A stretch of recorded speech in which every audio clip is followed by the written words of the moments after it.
From New York, Late Night Show with Mike Siddiqui. Adiala میں ملاقات نہ ہونے کے بعد علیمہ خان نے اسلام آباد کا رخ کر لیا۔ دوسری خبر، چین نے اربوں ڈالر کے ٹریجری بانڈز جو ہیں وہ فروخت کر دیے۔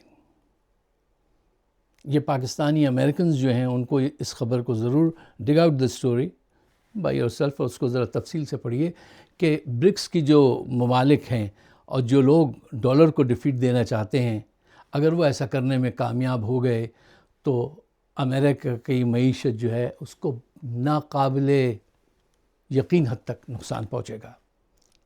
دو اور خبریں پھر اس کے بعد آئیں گے آج کے موضوع پہ۔ میرا نام ہے فائق اظہار حسین صدیقی۔ اللہم صلی علی محمد وعلی آل محمد۔ ویلکم ٹو دا شو۔ اچھا صاحب، تیسری خبر کہ پاکستان کے ڈیفنس منسٹر خواجہ آصف صاحب نے ایک جعلی فیک بزنس کا افتتاح کر دیا، اور وہ بھی کوئی چھوٹا موٹا نہیں، بہت بڑی چین جس کو ہم سب جانتے ہیں، پیزا ہٹ سے ہم سب واقف ہیں، پاکستان میں بھی، یہاں پہ بھی۔ سیالکوٹ میں جیسے وہ ہیں ایسے ان کے جاننے والے بھی ہیں، کسی نے ایک جعلی پیزا ہٹ کھڑا کر دیا، وہاں جا کے انہوں نے افتتاح کیا۔ اب پیزا ہٹ والوں نے اس پہ مقدمہ دائر کیا ہے۔ ان کو تو آنچ نہیں آئے گی، یہ تو آئے لوگ ہی ایسے ہیں۔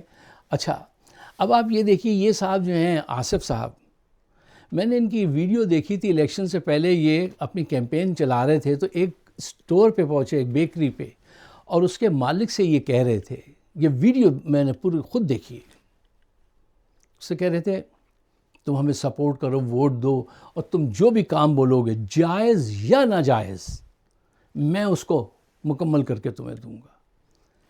یعنی کینڈیڈیٹ جا کے یہ کہتا ہے ووٹ لینے کے لیے جائز یا ناجائز تم جو بھی کام بولو گے میں وہ کر کے دوں گا۔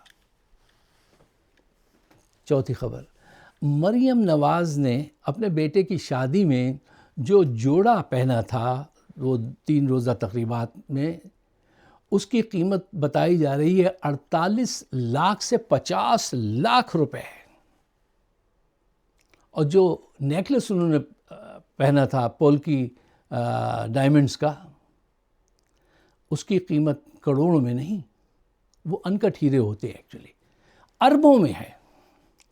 ذرا اندازہ لگائیے، جس وقت ملک کے 50% لوگ جو ہیں وہ سطح غربت سے نیچے زندگی گزار رہے ہیں، اس قوم کی 40% بچیاں جو ہیں ان کے بالوں میں سفیدی آ گئی ہے کہ شادی کی رقم ہی نہیں، جہیز تو چھوڑیے، شادی میں اگر مہمانوں کو بلا لیں تو ان کو کھلانے کے لیے بھی رقم نہیں ہوتی۔ وہاں ایسی عیاشیاں ہو رہی ہیں اور کھل کر ہو رہی ہیں۔ ابھی ایک لمبی بحث ہے، ایک شعر سنیے منظر بھوپالی کا بڑا اچھا، اور آگے بڑھیں کہ اس نے کیا اچھا کہا تھا کہ باپ بوجھ ڈھوتا تھا، یعنی مزدور تھا، باپ بوجھ ڈھوتا تھا کیا جہیز دے پاتا، باپ بوجھ ڈھوتا تھا کیا جہیز دے پاتا، اس لیے وہ شہزادی آج تک کنواری ہے، اس لیے وہ شہزادی آج تک کنواری ہے۔ اور یہ نسل در نسل حکمرانی کر رہے ہیں اور پیسے چرا رہے ہیں، پاکستان کو نقصان پہنچا رہے ہیں۔ اب آئیے، یورپی یونین کی خاتون صدر جو ہیں انہوں نے جو بات کہی ہے، انہوں نے فرمایا کہ اگلے ہفتے، آنے والے ہفتے میں ہم بھارت جا رہے ہیں اور بھارت کے ساتھ ایک ایسی ڈیل کر رہے ہیں جس کو مدر آف آل ڈیلز کہہ سکتے ہیں آپ، یعنی اتنی بڑی ڈیل کرنے جا رہے ہیں بھارت کے ساتھ، ٹریڈ فری، تمہیں مشینری چاہیے وہ لو، تمہیں ایمونیشن چاہیے وہ لو، تمہیں ویزے چاہیے وہ لو، اسٹوڈنٹس کو بھیجنا ہے ان کو بھیجو، جو ٹیکنالوجی چاہیے وہ لو، ہر قدم پہ تمہارے ساتھ رہیں گے۔ اور یہ بھی یاد رہے کہ ابھی 2 دن پہلے UAE، مسلم برادر ملک، اس کے حکمران بھارت تشریف لے گئے تھے، ان کے ساتھ ڈیفنس پیکٹ کیا ہے انہوں نے, اور اس ڈیفینس پیکٹ میں اب اسرائیل بھی شامل ہونے والا ہے. یہ ہماری فورن پالیسی کی کامیابیاں دیکھیے آپ, ہم کہاں کھڑے ہیں, وہ کہاں کھڑے ہیں. بھارت کو لوگ اتنا منہ کیوں لگاتے ہیں, ان کو ایسی آفر کیوں کرتے ہیں؟ 2 ہی ریزن ہیں. پہلا, وہ بہت بڑا ملک ہے, اس کی بہت بڑی مارکیٹ ہے, اکانومی ہے, یہ وجہ ہو سکتی ہے, ٹھیک ہے, جو سمجھ میں آتی ہے. اور دوسری وجہ یہ ہے کہ ان کے وہاں ڈیموکریسی ہے, ٹوٹی پوٹی جیسی بھی ہے. یہ نہیں ہوتا کہ ہر آئے دن جو ہے ایک جرنیل جو ہے چلا آ رہا ہے بغل میں وہ ڈنڈی لگا کے اور لوگوں کو بند کر رہا ہے اور مار رہا ہے, پیٹ رہا ہے. یہ نہیں ہوتا. ان کے یہاں بھی وہی مسائل ہوتے ہیں جو ہمارے وہاں ہوتے ہیں, بلکہ ہم سے زیادہ ہوتے ہیں, لیکن وہ خود اس سے اپنے طریقے سے ریزالو کرتے ہیں.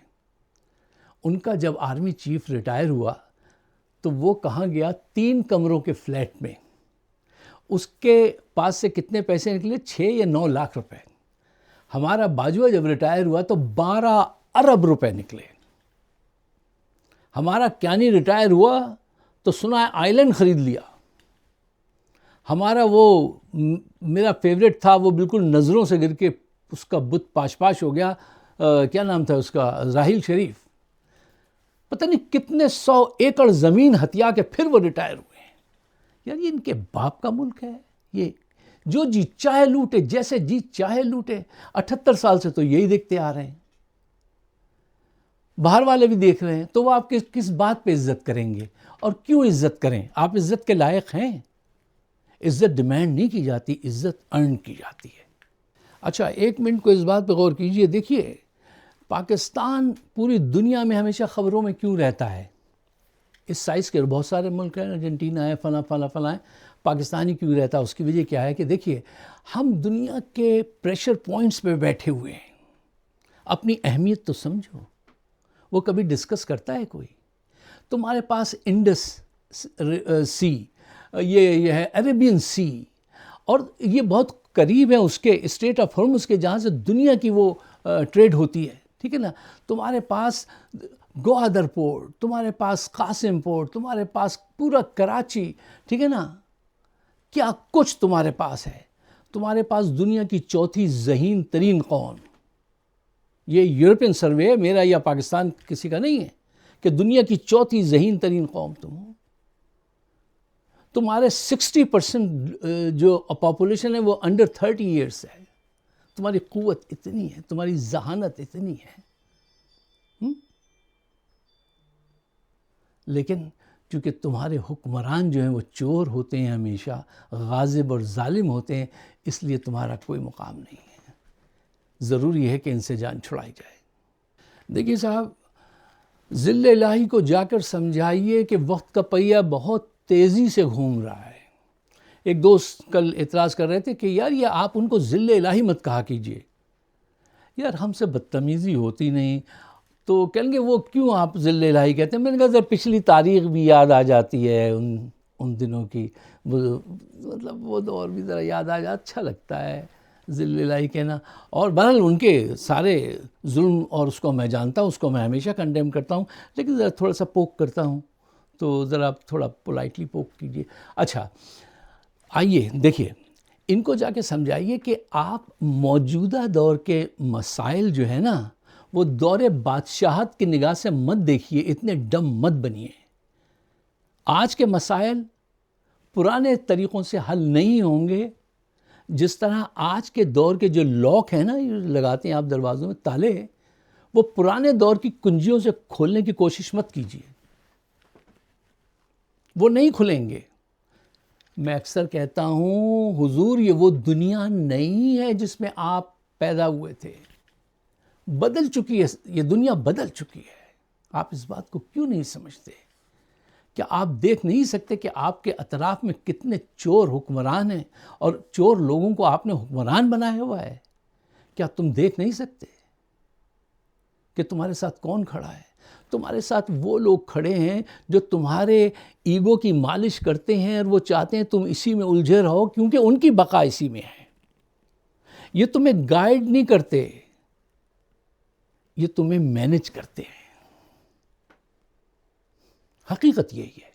اچھا دیکھیے, ایک بات ان کو اور دعوت دیجئے سوچنے کی، وہ یہ ہے کہ تم اپنے اقتدار کو نہیں، پاکستان کو بچانے کی کوشش کرو. تم نے جو حلف لیا تھا وہ پاکستان سے وفاداری کا لیا تھا. ان چوروں کی حکومت بنا کے ان کو سپورٹ کرنے کا حلف نہیں اٹھوایا تھا ہم نے تم سے.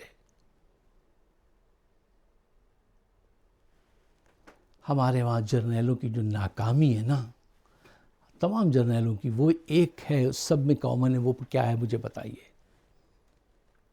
وہ یہ ہے کہ یہ وقت اور حالات کو ہمیشہ مس ریڈ کرتے ہیں. وہ کس کا شعر تھا؟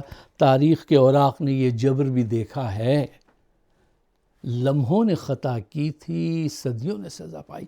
یہ پہچان نہیں پاتے، وہ لمحے اتنی تیزی سے نکل جاتے ہیں اور یہ غلط فیصلہ کرتے ہیں اور بربادی آتی ہے. اس کی وجہ کیا ہے؟ اب اس کی بیس تلاش کیجیے، وجہ کیا ہے؟ یہ غلط مسریڈ کیسے کرتے ہیں؟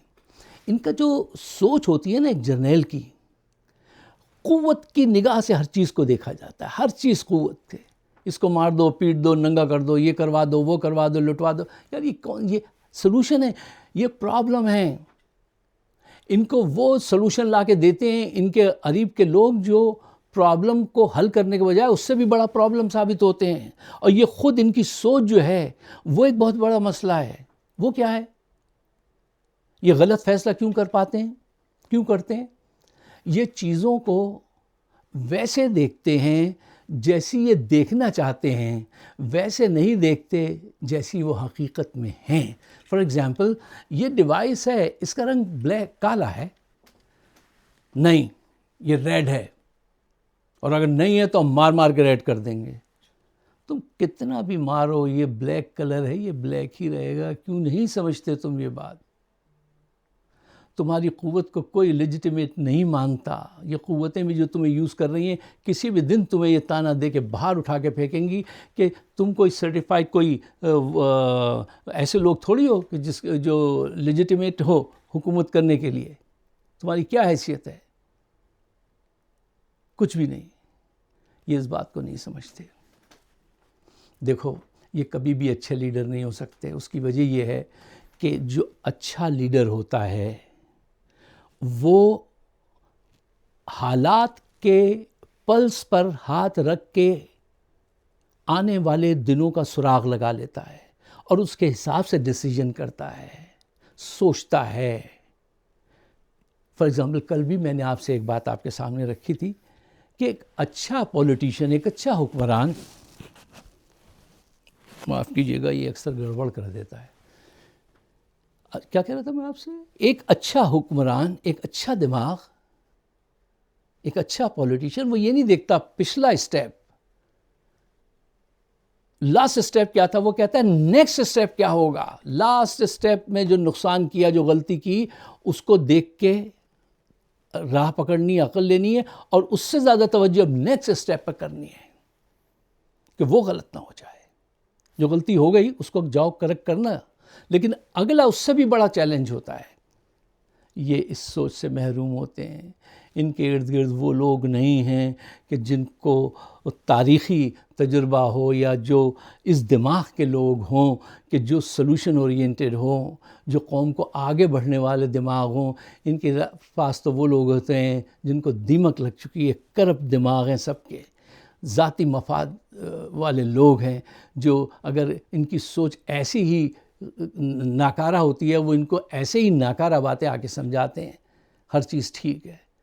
جس دروازے میں دیمک سمجھتے ہیں نا آپ، ٹرمائٹ لگی ہوئی ہو تو اس کو پینٹ کر کے کہہ دیتے ہیں ذلے لائی یہ بالکل ٹھیک ہے، وہ ایک پنچ پڑے گا وہ دروازہ گر جائے گا. دعا کیجئے اور کچھ دوا بھی کیجئے. آواز اٹھائیے. ہم روزہ آپ کے سامنے آ کے جو بات رکھتے ہیں اپنے لیے نہیں رکھتے بخدا. ہمیں پاکستان سے تو نکلے عرصہ ہو گیا، لیکن پاکستان ہمارے اندر رہتا ہے آج بھی.